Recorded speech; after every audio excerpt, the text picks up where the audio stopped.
Hello বন্ধুরা, আমি মৈনাক চলে এলাম নতুন একটা ভিডিওতে। আজকে এই ভিডিওতে একটা ইন্ডিপেন্ডেন্ট বাংলা সিনেমার রিভিউ করব। সিনেমাটার নাম হচ্ছে গেট আপ কিংসুক। সেই সিনেমাটার ট্রেলার রিভিউ আমি অলরেডি করেছিলাম। গেট আপ কিংসুক এই মুহূর্তে কিন্তু নন্দন 2-তে চলছে দুপুর 1:30টার সময়। তোমাদেরকে বলবো অবশ্যই সিনেমাটা কিন্তু একবার হলেও তোমরা দেখে এসো। এই সিনেমাটা আমাদের বহরমপুরে রিলিজ করেনি, সেই জন্য এই ছবির পরিচালক যিনি নন্দন ঘোষ, নন্দনদা। তো নন্দনদা আমাকে প্রাইভেট ভাবে দেখানোর একটা ব্যবস্থা করে দেয়, তার জন্য আমি নন্দনদার কাছে গ্রেটফুল। তো সিনেমাটা দেখলাম, 1 ঘন্টা 20 মিনিটের সিনেমা গেট আপ কিংসুক। কেমন লাগলো সেটা নিয়ে আজকের এই ভিডিওতে আলোচনা করব।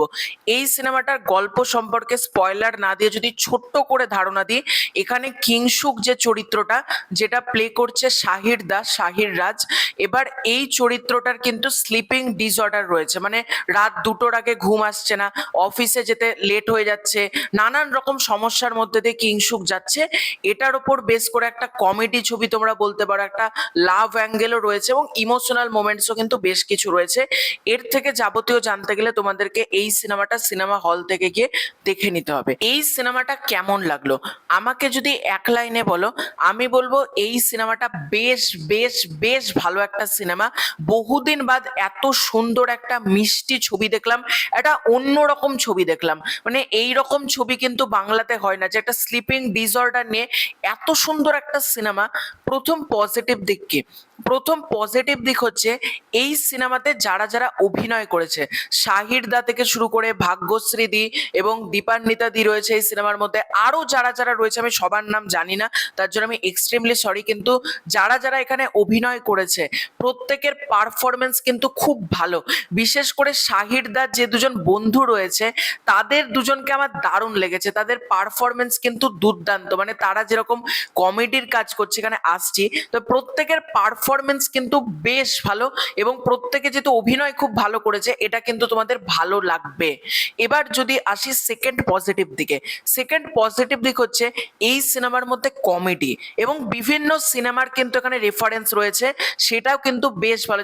চাউমিন খেতে খেতে চ মিঠুনদার সিনেমা দেখি, এরকম একটা সংলাপ রয়েছে, সেটা তোমরা হাসবে। এবং বুম্বাদার কথা রয়েছে, সানি দেওয়ালের কথা রয়েছে, মানে পুরো সিনেমার মধ্যে এত সুন্দর সুন্দর সিনেমার রেফারেন্স আনা হয়েছে, যেটা কিন্তু প্রচন্ড ভালো। এবং পুরোনো দিনের বেশ কিছু সিনেমার কথা যখন আসবে, সেগুলো কিন্তু এত কমেডির আকারে এখানে প্রেজেন্ট করা হয়েছে, সেটা কিন্তু বেশ ভালো।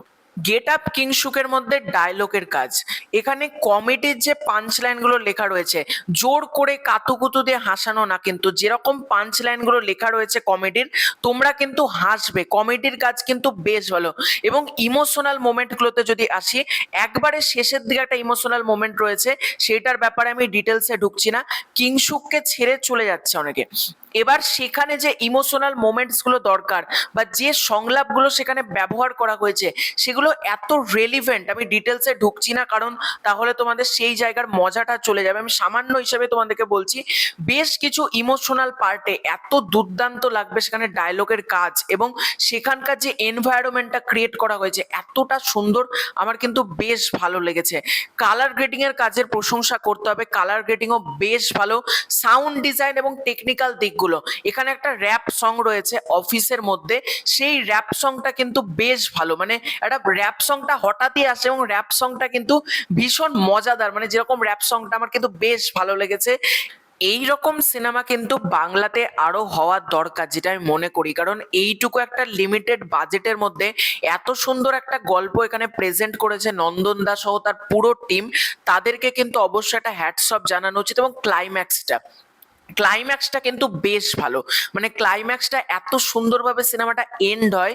সেটার মধ্যে যে সিনেমাটা যখন দর্শক দেখছে, একটা সংলাপেও রয়েছে, ট্রেলারেও রয়েছে, যে সিনেমারও তো মন খারাপ করবে যখন দর্শক চোখে জল নিয়ে বাড়ি ফিরবে। তো দর্শকের মধ্যে একটা মানে আলাদা একটা হাসি, আলাদা একটা মানে সুন্দর মোমেন্টস নিয়ে কিন্তু দর্শক বাড়ি আসবে। এগুলোই কিন্তু আমার মনে হয়েছে পজিটিভ দিক। এবার যদি তোমরা বলো নেগেটিভ দিক কি লেগেছে, দেখো নেগেটিভ দিক আমার এই সিনেমাটার জন্য তেমন কিছু লাগেনি, কারণ 1 ঘন্টা 20 মিনিটের সিনেমা।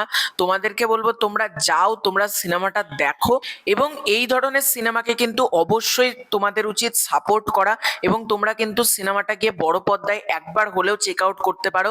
তাহলে নন্দন দা থেকে শুরু করে প্রীতম দা, শাহির দা, যারা যারা রয়েছে, ভাগ্যশ্রীদি থেকে শুরু করে প্রত্যেককে কিন্তু একটা বড় সাপোর্ট পাবে। এবং এই সিনেমাটা যদি খুব ভালো চলে, শুধুমাত্র গেট আপ কিংসুকের জয় না, কিন্তু সকল স্বাধীন চলচ্চিত্র নির্মাতা যারা রয়েছে, যারা গল্প বলতে চায়, তাদেরও কিন্তু একটা জয়।